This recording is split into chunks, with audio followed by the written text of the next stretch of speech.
अगला अध्याय। प्रयाग में समस्त महात्मा मुनियों द्वारा किए गए यज्ञ में दक्ष का भगवान शिव को तिरस्कार पूर्वक शाप देना तथा नंदी द्वारा ब्राह्मण कुल को शाप प्रदान, भगवान शिव का नंदी को शांत करना। ब्रह्मा जी कहते हैं, नारद, पूर्व काल में समस्त महात्मा मुनि प्रयाग में एकत्र हुए थे। वहां सम्मिलित हुए उन सब महात्माओं का विधि विधान से एक बहुत बड़ा यज्ञ हुआ। उस यज्ञ में सनकादि सिद्धगण, देवर्षि, प्रजापति, देवता तथा ब्रह्मा का साक्षात्कार करने वाले ज्ञानी भी पधारे थे। मैं भी मूर्तिमान महातेजस्वी निगमों तथा आगमों से युक्त हो सपरिवार वहां गया था। अनेक प्रकार के उत्सव के साथ वहां उनका विचित्र समाज जुटा था। नाना शास्त्रों के संबंध में ज्ञान चर्चा और वाद विवाद हो रहे थे। मुने उसी अवसर पर सती तथा पार्षदों के साथ त्रिलोक हितकारी सृष्टिकर्ता एवं सबके स्वामी भगवान रुद्र भी वहां आ पहुंचे। भगवान शिव को आया देख संपूर्ण देवताओं, सिद्धों तथा मुनियों ने भी और मैंने भी भक्ति भाव से उन्हें प्रणाम किया और उनकी स्तुति की। फिर शिव की आज्ञा पाकर सब लोग प्रसन्नता पूर्वक यथा स्थान बैठ गए। भगवान का दर्शन पाकर सब लोग संतुष्ट थे और अपने सौभाग्य की सराहना करते थे। इस बीच में प्रजापतियों के भी पति प्रभु दक्ष, जो बड़े तेजस्वी थे, अकस्मात घूमते हुए प्रसन्नता पूर्वक वहां आए। वे मुझे प्रणाम करके मेरी आज्ञा ले वहां बैठे। दक्ष उन दिनों समस्त ब्रह्मांड के अधिपति बनाए गए थे, अतएव सबके द्वारा सम्मानीय थे। परंतु अपने इस गौरवपूर्ण पद को लेकर उनके मन में बड़ा अहंकार था, क्योंकि वे तत्व ज्ञान से शून्य थे। उस समय समस्त देवर्षियों ने नतमस्तक हो स्तुति और प्रणाम के द्वारा दोनों हाथ जोड़कर उत्तम तेजस्वी दक्ष का आदर सत्कार किया। परंतु जो नाना प्रकार की लीला विहार करने वाले सबके स्वामी और उत्कृष्ट लीलाकारी स्वतंत्र परमेश्वर हैं, उन महेश्वर ने उस समय दक्ष को मस्तक नहीं झुकाया। वे अपने आसन पर बैठे ही रहे। खड़े होकर दक्ष का स्वागत नहीं किया। महादेव जी को वहां मस्तक झुकाते न देख मेरे पुत्र प्रजापति दक्ष मन ही मन अप्रसन्न हो गए और उन्हें रुद्र पर सहसा क्रोध भी आया। वे ज्ञानाशून्य तथा अहंकारी होने के कारण महाप्रभु रुद्र को क्रूर दृष्टि से देखकर सबको सुनाते हुए उच्च स्वर में कहने लगे। दक्ष ने कहा कि सब देवता, असुर, श्रेष्ठ ब्राह्मण तथा ऋषि मुझे विशेष रूप से मस्तक झुकाते हैं, परंतु वह जो प्रेतों और पिशाचों से घिरा हुआ महामनस्वी बनकर बैठा है, वह दुष्ट मनुष्य के समान क्यों मुझे प्रणाम नहीं करता। शमशान में निवास करने वाला यह निर्लज्ज जो मुझे इस समय प्रणाम नहीं करता, इसका क्या कारण है? इसके वेदोक्त कर्म लुप्त हो गए हैं। यह भूतों और पिशाचों से सेवित हो मतवाला बना फिरता है और शास्त्रीय विधि की अवहेलना करके नीति मार्ग में सदा कलंकित किया करता है। इसके साथ रहने वाले या इसका अनुसरण करने वाले लोग पाखंडी, दुष्ट, पापचारी तथा ब्राह्मण को देखकर उद्दंडता पूर्वक उसकी निंदा करने वाले होते हैं। यह स्वयं ही स्त्री में आसक्त रहने वाला तथा रति कर्म में दक्ष है, अतः मैं इसे शाप देने को उद्यत हुआ हूँ। यह रुद्र चारों वर्णों से पृथक और कुरूप है। इसे यज्ञ से बहिष्कृत कर दिया जाए।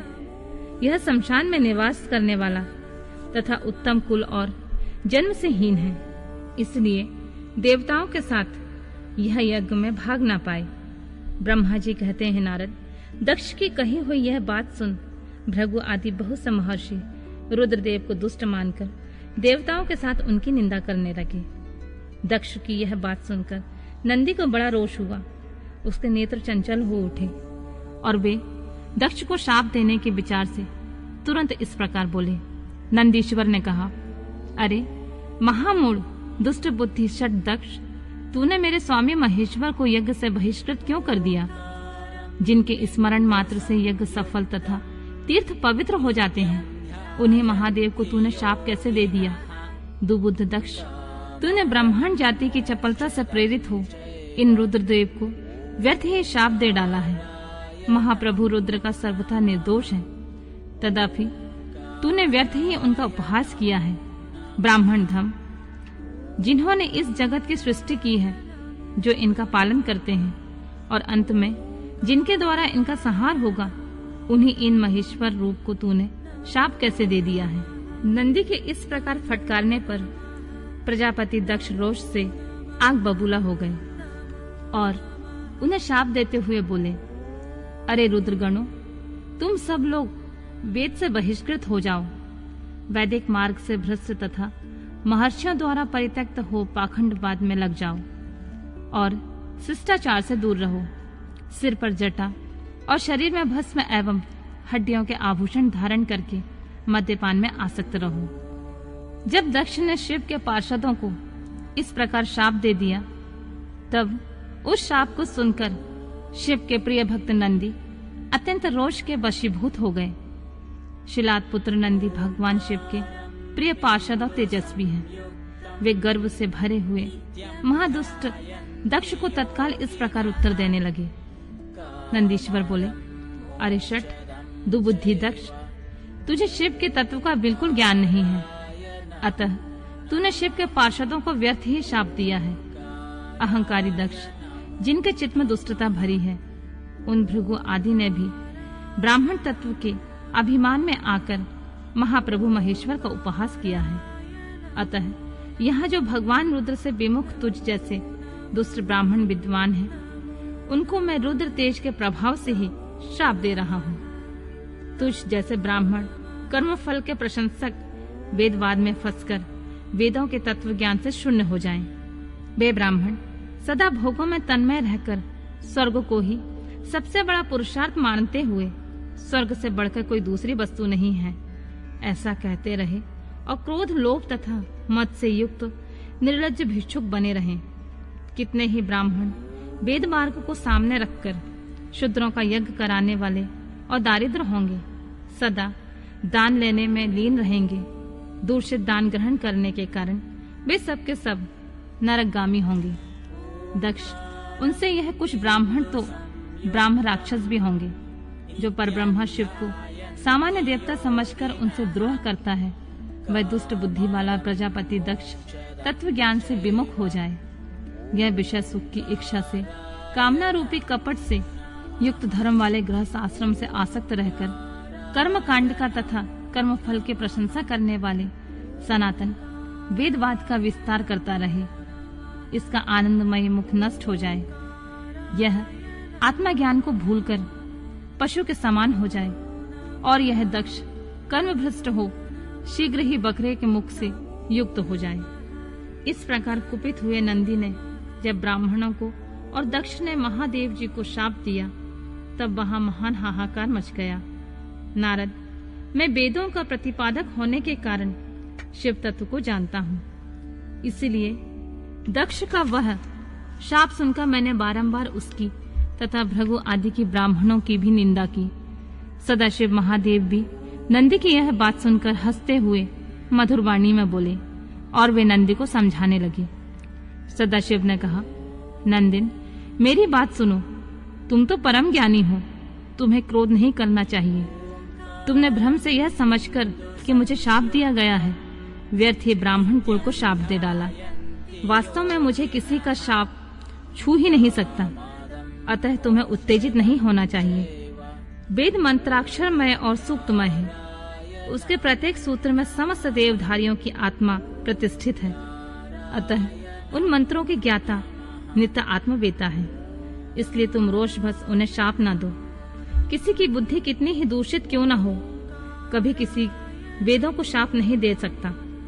इस समय मुझे किसी का शाप नहीं मिला है, इस बात को तुम्हें ठीक ठीक समझना चाहिए। महापते, तुम सनकादि सिद्धों को भी तत्व ज्ञान का उपदेश देने वाले हो, अतः शांत हो जाओ। मैं भी यज्ञ हूँ, मैं भी यज्ञ कर्म हूँ, यज्ञों के अद्भुत समस्त उपकरण भी मैं हूँ। यज्ञ की आत्मा मैं हूँ, यज्ञ परायण यजमान भी मैं हूँ और यज्ञ से बहिष्कृत भी मैं ही हूँ। यह कौन है, तुम कौन हो और ये कौन? वास्तव में सब मैं ही हूँ। तुम अपनी बुद्धि से इस बात का विचार करो। तुमने ब्राह्मण को व्यर्थ ही शाप दे दिया है महामते। नंदिनी, तुम तत्व ज्ञान के द्वारा प्रपंच रचना का बात करके आत्मनिष्ठ ज्ञानी तथा क्रोध आदि से शून्य हो जाओ। ब्रह्मा जी कहते हैं, नारद, भगवान शंभु के इस प्रकार समझाने पर नंदिकेश्वर वेग परायण होकर क्रोध रहित एवं शांत हो गए। भगवान शिव भी अपने प्राण प्रिय पार्षद नंदी को शीघ्र ही तत्व का बोध कराकर प्रथम गणों के साथ वह प्रसन्नता पूर्वक अपने स्थान को चल दिए। इधर रोषवश से युक्त दक्ष भी ब्राह्मण से घिरे हुए अपने स्थान को लौट गए, परंतु उनका चित्त शिव द्रोह में ही तत्पर था। उस समय रुद्र को शाप दिए जाने की घटना का स्मरण करके दक्ष सदा महान रोष से भरे रहते थे। उनकी बुद्धि पर मूर्छा छा गई थी। वे शिव के प्रति श्रद्धा को त्याग कर शिव पूजकों की निंदा करने लगे। तात नारद, इस प्रकार महात्मा शंभु के साथ दुर्व्यवहार करके दक्ष ने अपनी जिस दुष्ट बुद्धि का परिचय दिया है वह मैंने तुम्हें बता दी। अब तुम उनके पराकाष्ठा को पहुंचे हुए दुबुद्धि का वृतांत सुनो, मैं बता रहा हूँ। अगला अध्याय, दक्ष के द्वारा महान यज्ञ का आयोजन, उसमें ब्रह्मा विष्णु देवताओं और ऋषियों का आगमन, दक्ष के द्वारा सबका सत्कार, यज्ञ का आरंभ, दधीच द्वारा भगवान शिव को बुलाने का अनुरोध और दक्ष के विरोध करने पर शिव भक्तों का वहां से निकल जाना। ब्रह्मा जी कहते हैं, नारद, एक समय दक्ष ने एक बहुत बड़े यज्ञ का आरंभ किया था। उस यज्ञ में दीक्षा लेकर उन्होंने उस समय समस्त देवर्षियों, महर्षियों तथा देवताओं को बुलाया। वे सभी उस यज्ञ में पधारे। अगस्त, कश्यप, अत्रि, वामदेव, भृगु, दधीचि, भगवान व्यास, भारद्वाज, गौतम, पैल, पराशर, गर्भ, भार्गव, कुकुश, सित सुमंतु, त्रिक, कंक और वैशंपायन,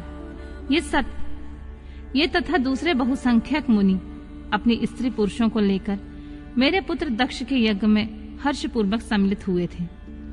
इनके सिवा समस्त देवगण, महान अद्भुतशाली लोकपालगण तथा सभी उपदेवता अपनी उपकारक सैन्य शक्ति के साथ वहां पधारे थे।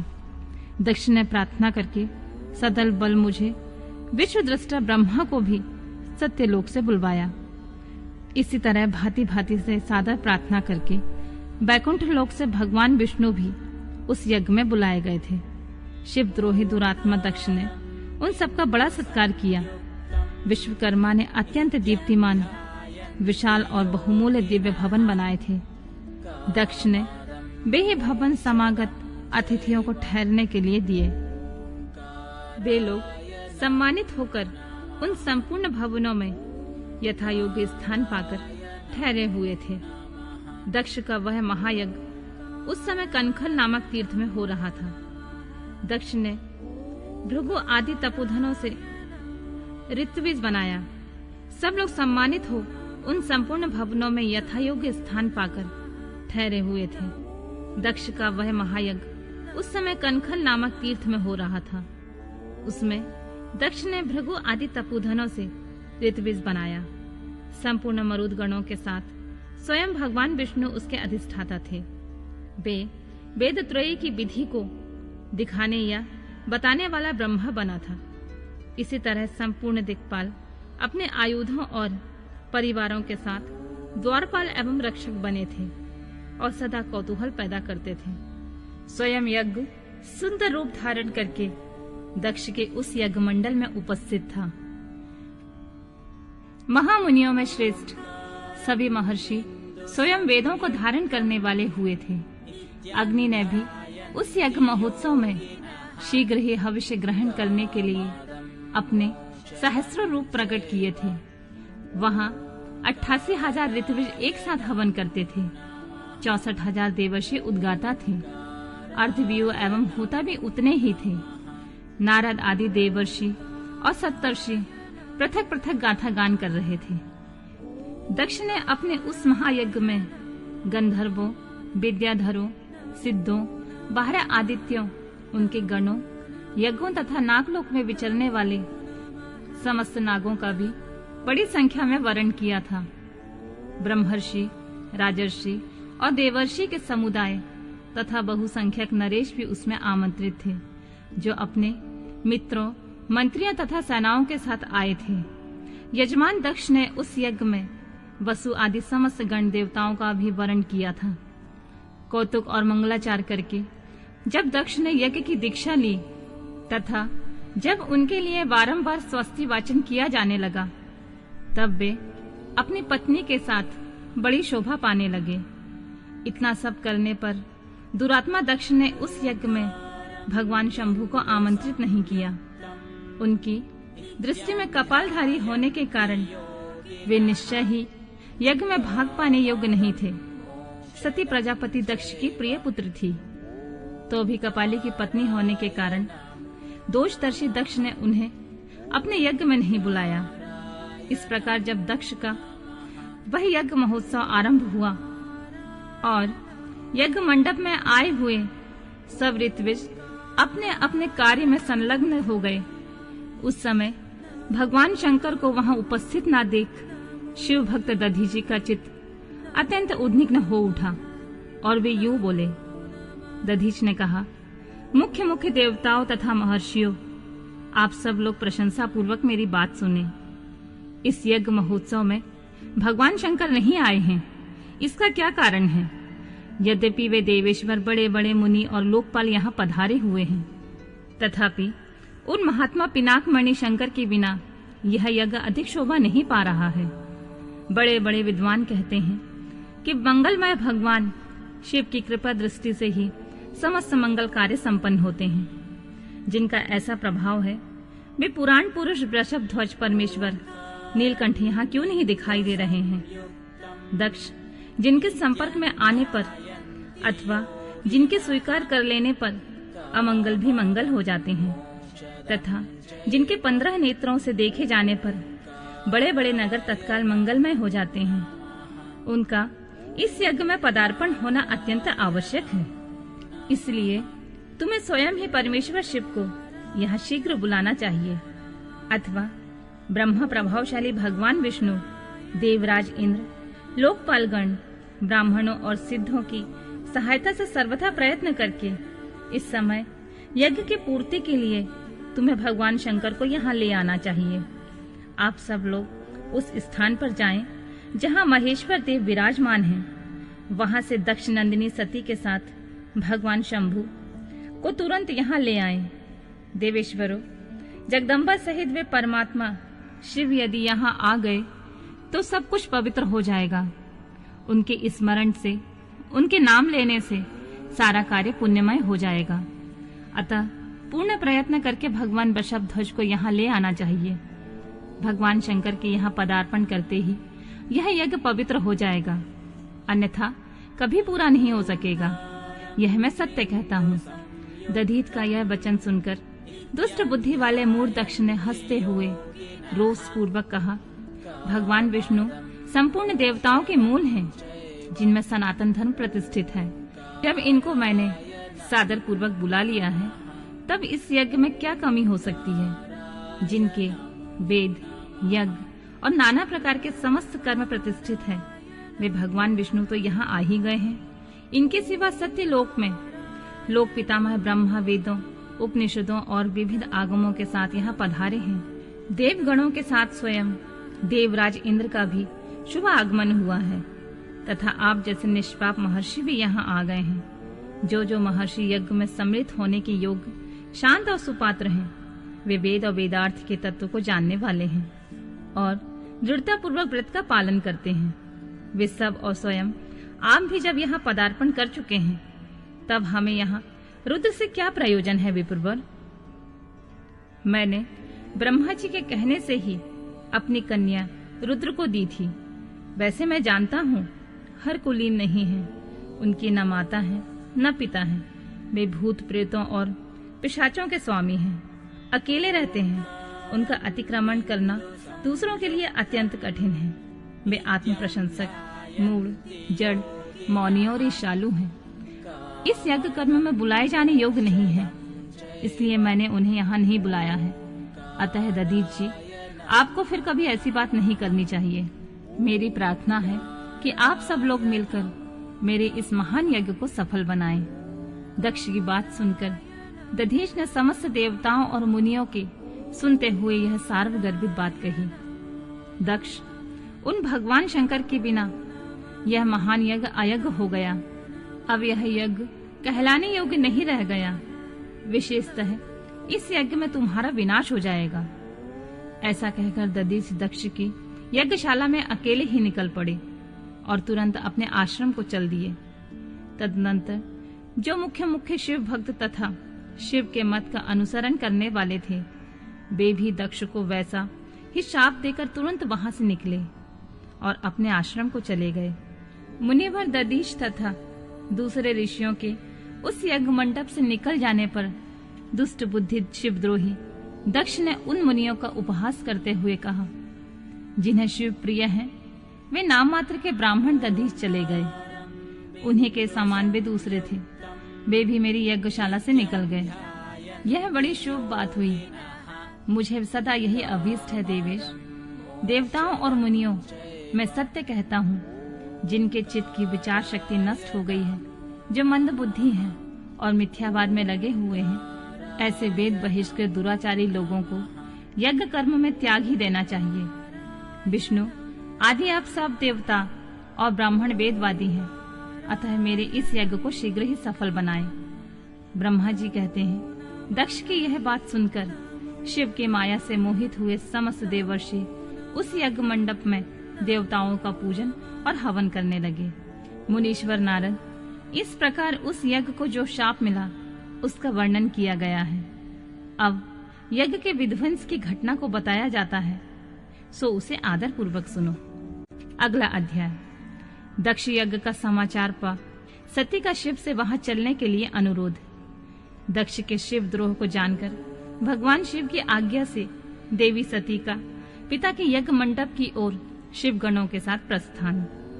ब्रह्मा जी कहते हैं, नारद, जब देवर्षि गण बड़े उत्साह और हर्ष के साथ दक्ष के यज्ञ में जा रहे थे, उसी समय दक्ष कन्या देवी सती गंधमादन पर्वत पर चंदोबे से युक्त धारागृह में सखियों के साथ घिरी हुई भांति भांति की उत्तम क्रीड़ाएं कर रही थीं। प्रसन्नता पूर्वक क्रीड़ा में लगी हुई देवी सती ने उस समय रोहिणी के साथ दक्ष यज्ञ में जाते हुए चंद्रमा को देखा। देखकर वे अपनी हितकारिणी प्राण प्यारी श्रेष्ठ सखी विजया से बोली, मेरी सखियों में श्रेष्ठ प्राण प्रिय विजय, जल्दी जाकर पूछ तो आ, ये चंद्रदेव रोहिणी के साथ कहाँ जा रहे हैं। सती के इस प्रकार की आज्ञा देने पर विजया तुरंत उनके पास गई और उसने यथोचित शिष्टाचार के साथ पूछा, चंद्रदेव, आप कहाँ जा रहे हैं। विजया का यह प्रश्न सुनकर चंद्रदेव ने अपनी यात्रा का उद्देश्य आदर पूर्वक बताया। दक्ष के यहाँ होने वाले महोत्सव आदि का सारा वृतांत कहा। वह सब सुनकर विजया बड़ी उतावली के साथ देवी के पास आई और चंद्रमा ने जो जो कहा था उसने सब कह सुनाया। उसे सुनकर कालिका सती देवी को बड़ा विस्मय हुआ। अपने यहाँ सूचना न मिलने का क्या कारण है। बहुत सोच विचारने पर भी उनकी समझ में नहीं आया। तब उन्होंने पार्षदों से घिरे अपने स्वामी भगवान शिव के पास आकर भगवान शंकर से पूछा, प्रभु, मैंने सुना है कि मेरे पिताजी के यहाँ बहुत बड़ा यज्ञ हो रहा है। उसमें बहुत बड़ा उत्साह होगा। उसमें सब देवर्षि एकत्र हो रहे हैं। देव देवेश्वर, पिताजी के उस महान यज्ञ में चलने की रुचि आपको क्यों नहीं हो रही है। इस विषय में जो बात है मुझे सब बताइए। महादेव, सुहृदों का धर्म है वह सुहृदों के साथ मिले जुले। यह मिलन उनके महान प्रेम को बढ़ाने वाला होता है। अतः प्रभु, मेरे स्वामी, आप मेरी प्रार्थना मानकर सर्वथा प्रयत्न करके मेरे साथ पिताजी की यज्ञशाला में आज ही चलिए। सती की यह बात सुनकर भगवान महादेव, जिनका हृदय दक्ष के बागवानों से घायल हो चुका था, मधुर वाणी में बोले, देवी, तुम्हारे पिता दक्ष मेरे विशेष द्रोही हो गए हैं। जो प्रमुख देवताओं और ऋषि अभिमानी, मूढ़ और ज्ञान शून्य हैं, वे ही सब तुम्हारे पिता के यज्ञ में गए हैं। जो लोग बिना बुलाए दूसरे के घर जाते हैं वे वहां अनादर पाते हैं और जो मृत्यु से बढ़कर भी कष्टदायक होती है। अतः प्रिय, तुमको और मुझको तो विशेष रूप से दक्ष के यज्ञ में जाना नहीं चाहिए, क्योंकि हमें वहां बुलाया नहीं गया है। मैंने सच्ची बात कही है। महात्मा महेश्वर के ऐसा कहने पर सती रोषपूर्वक बोली, शंभु, आप सबके ईश्वर हैं, जिनके जाने से यज्ञ सफल होता है। उन्हें आपको मेरे दुष्ट पिता ने इस समय आमंत्रित नहीं किया है प्रभु। उस दुरात्मा का क्या अभिप्राय है, मैं सब जानना चाहती हूँ। साथ ही वहां आए हुए संपूर्ण दुरात्मा देवर्षियों का मनोभाव का भी मैं पता लगाना चाहती हूँ।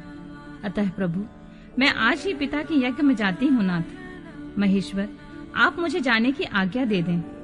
देवी सती के ऐसा कहने पर सर्वज्ञ सर्वदृष्टा सृष्टिकर्ता एवं कल्याण स्वरूप साक्षात भगवान रुद्र ने उनसे इस प्रकार बोला।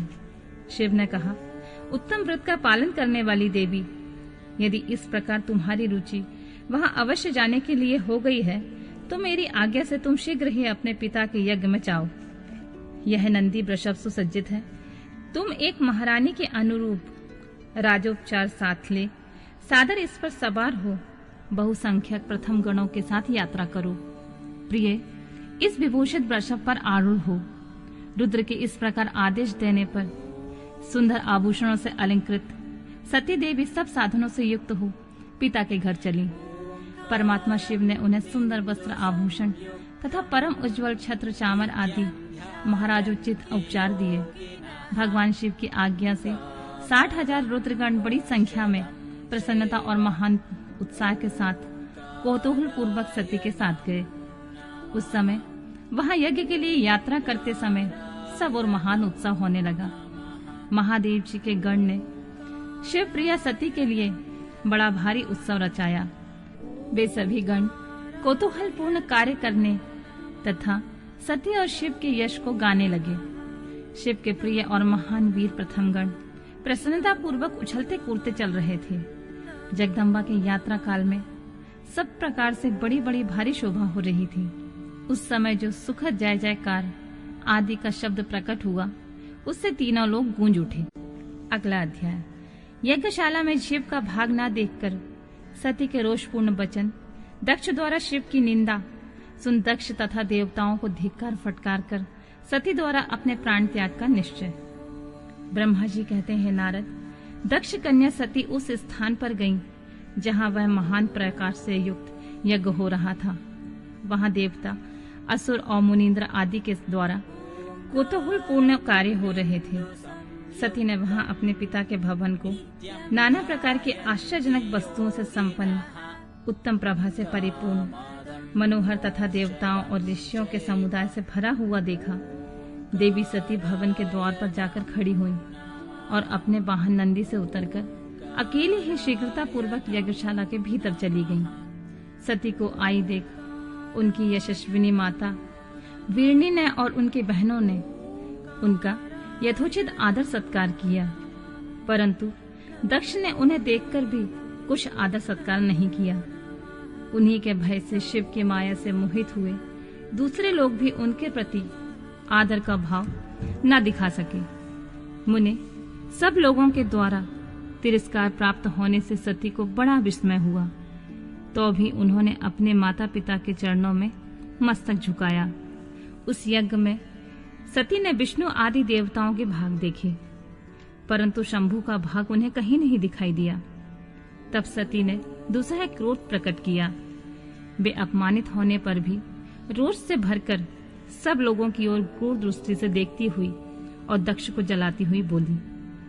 सती ने कहा, प्रजापति, आपने परम मंगलकारी भगवान शिव को इस यज्ञ में क्यों नहीं बुलाया, जिनके द्वारा यह संपूर्ण चराचर जगत पवित्र होता है, जो स्वयं ही यज्ञ वेताओं में श्रेष्ठ, यज्ञ के अंग, यज्ञ की दक्षिणा और यज्ञकर्ता यजमान है। उन भगवान शंकर के बिना यज्ञ की सिद्धि कैसे हो सकती है अहो, जिनके स्मरण करने मात्र से ही सब कुछ पवित्र हो जाता है। उन्हीं के बिना किया हुआ यज्ञ अपवित्र हो जाएगा। द्रव्य, मंत्र आदि, हव्य और काव्य, ये सब जिनके स्वरूप हैं, उन्हें भगवान शंकर के बिना इस यज्ञ का आरंभ कैसे किया गया? क्या आपने भगवान शिव को सामान्य देवता समझकर उनका अनादर किया है?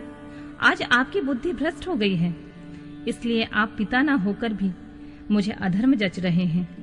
अरे, ये विष्णु और ब्रह्मा आदि देवता तथा मुनि अपने प्रभु भगवान शिव के आए बिना इस यज्ञ में कैसे चले आए? ऐसा कहने के बाद शिव स्वरूपा परमेश्वरी सती ने भगवान विष्णु, ब्रह्मा, इंद्र आदि इन सभी देवताओं को तथा समस्त ऋषियों को बड़े कड़े शब्दों में फटकारा। ब्रह्मा जी कहते हैं, नारद, इस प्रकार क्रोध से भरी हुई जगदम्बा सती ने वहां व्यथित हृदय से अनेक प्रकार की बातें कही। श्री विष्णु आदि समस्त देवताओं और मुनि जो वहां उपस्थित थे सती की बात सुनकर चुप रह गए। अपनी पुत्री के वैसे वचन सुनकर कुपित हुए दक्ष ने सती की ओर क्रूर दृष्टि से देखा और इस प्रकार कहा, भद्रे, तुम्हारे बहुत कहने से क्या लाभ?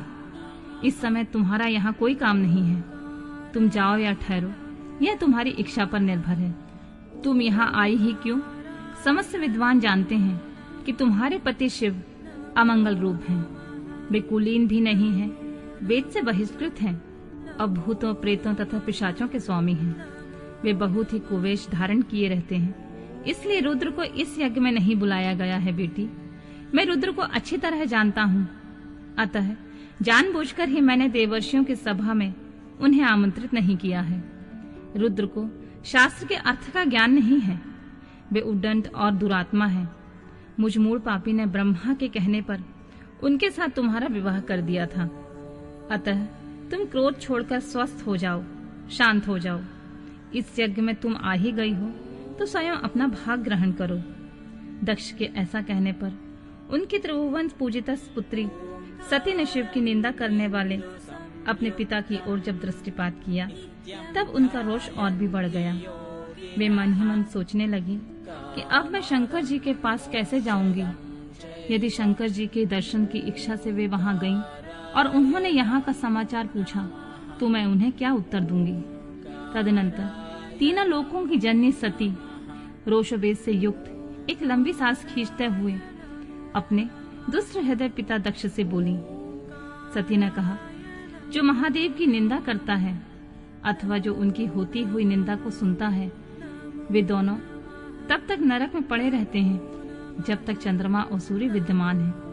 अतः तात मैं अपने इस शरीर को त्याग दूंगी, जलती हुई आग में प्रवेश कर जाऊंगी। अपने स्वामी का अनादर सुनकर अब मुझे अपने इस जीवन की रक्षा का क्या प्रयोजन? यदि कोई समर्थ हो तो वह स्वयं विशेष यत्न करके शंभु की निंदा करने वाले पुरुष की जीव को बलपूर्वक काट डाले, तब वह शिव निंदा श्रवण के पाप से शुद्ध हो सकता है। इसमें कोई संशय नहीं है। यदि कुछ कर सकने में असमर्थ हो तो बुद्धिमान पुरुष को चाहिए कि वह दोनों कान बंद करके वहां से निकल जाए। इससे वह शुद्ध रहता है और दोष का भागी भी नहीं होता है, ऐसा श्रेष्ठ विद्वान कहते हैं। इस प्रकार धर्म नीति बताने पर सती को अपने आने का कारण बड़ा पश्चाताप हुआ। उन्होंने व्यथित चित्त से भगवान शंकर के वचन का स्मरण किया।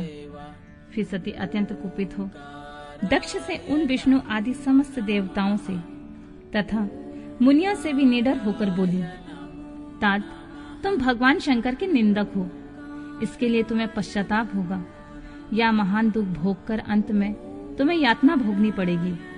इस लोक में जिनके लिए ना कोई प्रिय है ना अप्रिय, उन निर्वर परमात्मा शिव के प्रतिकूल तुम्हारे सिवा कोई दूसरा चल सकता है? तुम दुष्ट लोग हो। वे सदा ईर्ष्या पूर्वक यदि महान पुरुषों की निंदा करें तो उनके लिए यह कोई आश्चर्य की बात नहीं है, परंतु जो महात्माओं के चरणों की रज से अपने अज्ञान अंधकार को दूर कर चुके हैं, उन्हें महापुरुषों की निंदा शोभा नहीं देती। जिनका शिव यह दो अक्षरों का नाम कभी बातचीत के प्रसंग से मनुष्य के वाणी द्वारा एक बार भी उच्चारित हो जाए तो वह संपूर्ण पाप राशि को शीघ्र ही नष्ट कर देता है। उन्हीं पवित्र कीर्ति वाले निर्मल शिव से तुम द्वेष करते हो। आश्चर्य है, वास्तव में तुम अशिव अमंगल रूप हो। महापुरुषों के मन रूपी मधुकर ब्रह्मानंदमय रस का पान करने की इच्छा से जिनके सर्वार्थदायक चरण कमलों का निरंतर सेवन किया जाता है, उन्हीं के तुम मूर्खतावश द्रोह करते हो। जिन्हें तुम शिव के नाम से और काम में अशिव बताते हो, उन्हें क्या तुम्हारे सिवा कोई दूसरा विद्वान नहीं जानता? ब्रह्मा आदि देवता, सनक आदि मुनि तथा अन्य ज्ञानी क्या उनके स्वरूप को नहीं समझते? उदार बुद्धि भगवान शिव जटा फैलाए, कपाल धारण किए हुए शमशान में भूतों के साथ प्रसन्नता पूर्वक रहते हैं तथा भस्म एवं नरमुंडों की माला धारण करते हैं। इस बात को जानकर भी जो मुनि और देवता उनके चरण में गिरे हुए निर्माल्य को बड़े आदर के साथ अपने मस्तक पर चढ़ाते हैं, इसका क्या कारण है? यही कि वे भगवान शिव ही साक्षात परमेश्वर हैं। प्रवृत्ति और निवृत्ति दो प्रकार के कर्म बताए गए हैं। मनीषी पुरुषों को उनका विचार करना चाहिए। वेद में विवेचन पूर्व उनके रागी और विरागी दो प्रकार के अलग अलग अधिकारी बताए गए हैं। परस्पर विरोधी होने के कारण उक्त दोनों प्रकार के कर्मों का एक साथ एक ही कर्ता के द्वारा आचरण नहीं किया जा सकता। भगवान शंकर तो पर ब्रह्मा परमात्मा है, उनमें इन दोनों ही प्रकार के कर्मों का प्रवेश नहीं है।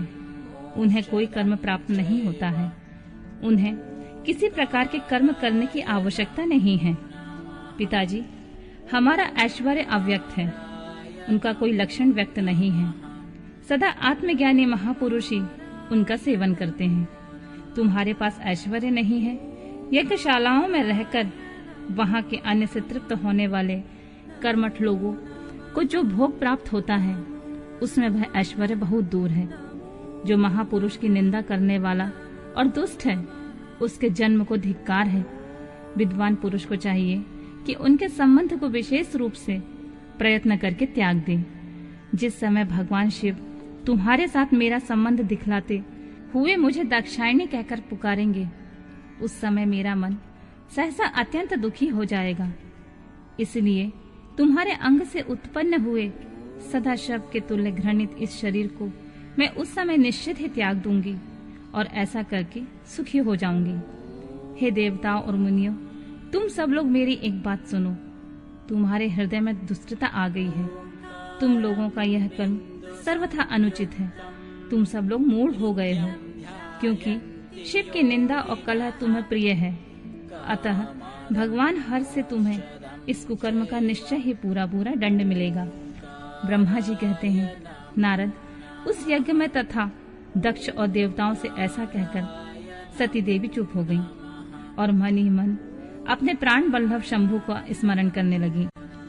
अगला अध्याय, सती का योगाग्नि से अपने शरीर को भस्म कर देना, दर्शकों का हाहाकार, शिव पार्षदों का प्राण त्याग तथा दक्ष पर आक्रमण, विभुओं द्वारा उनका भगाया जाना तथा देवताओं की चिंता।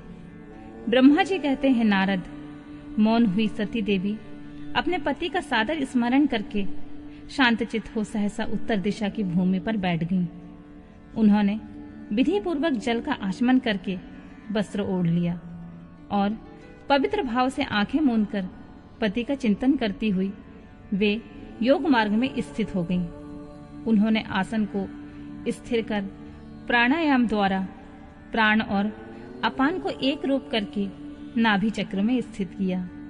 फिर उदान वायु को बलपूर्वक नाभि चक्र के ऊपर उठाकर बुद्धि के साथ हृदय में स्थापित किया। तत्पश्चात शंकर के प्राण वल्लभा अनिदिति सती उस समय यदि स्थित वायु को कंठ मार्ग से भ्रुकुटियों के बीच ले गईं। इस प्रकार दक्ष पर कुपित हो सहसा अपने शरीर को त्याग की इच्छा से सती ने अपने संपूर्ण अंगों में योग मार्ग के अनुसार वायु और अग्नि की धारणा की। तदनंतर अपने पति के चरणार बिंदों का चिंतन करती हुई सती ने अन्य सब वस्तुओं को अभी ध्यान भुला दिया। उनका चित्त योग मार्ग में स्थित हो गया था, इसलिए वहां उन्हें पति के चरणों के अतिरिक्त और कुछ भी नहीं दिखाई दिया। मुनिश्रेष्ठ, सती का निष्पाप शरीर तत्काल गिरा और उनकी इच्छा के अनुसार योगाग्नि में जलकर उसी क्षण भस्म हो गया। उस समय वहां आए हुए देवता आदि ने यह जब घटना देखी तब वे बड़े जोर जोर से हाहाकार करने लगे। उनका वह महान अद्भुत विचित्र एवं भयंकर हाहाकार आकाश में और पृथ्वी तल पर सब ओर फैल गया। सब लोग कह रहे थे, हाय, महान देवता भगवान शंकर की परम प्रेयसी सती देवी ने किस दुष्ट के दुर्व्यवहार से कुपित होकर अपने प्राण त्याग दिए। अहो, ब्रह्मा जी के पुत्र इस दक्ष की बड़ी भारी दुष्टता तो देखो, सारा चराचर जगत जिसकी संतान है, उसी की पुत्री मनस्वी सती देवी जो सदा ही मान पाने की योग्य थी, उसके द्वारा ऐसे निरादृत हुई कि प्राणों से ही हाथ धो बैठी। भगवान वृषभध्वज की सती सदा सभी सत्पुरुषों के द्वारा निरंतर सम्मान पाने की अधिकारिणी थी। वास्तव में उनका हृदय बड़ा विशाल था। वह प्रजापति दक्ष ब्राह्मण द्रोही है, इसलिए सारे संसार में उसे महान अपयश प्राप्त होगा। उसकी अपनी ही पुत्री उसी के अपराध से जब प्राण त्याग करने को उद्यत हो गई, तब भी उस महान नरक भोगी शंखद्रोही ने उसे रोका तक नहीं। जिस समय सब लोग ऐसा कह रहे थे, उसी समय शिव के पार्षद सती का यह अद्भुत प्राण त्याग देखकर तुरंत ही क्रोधपूर्वक अस्त्र शस्त्र ले दक्ष को मारने के लिए उठ खड़े हुए। यज्ञ मंडप के द्वारपाल खड़े हुए वे भगवान शंकर के समस्त 60,000 पार्षद, जो बड़े भारी बलवान थे, अत्यंत रोष से भर गए और हमें धिक्कार है ऐसा कहते हुए भगवान शंकर के गण के वे सभी वीर यूथपति बारंबार उच्च स्वर में हाहाकार करने लगे।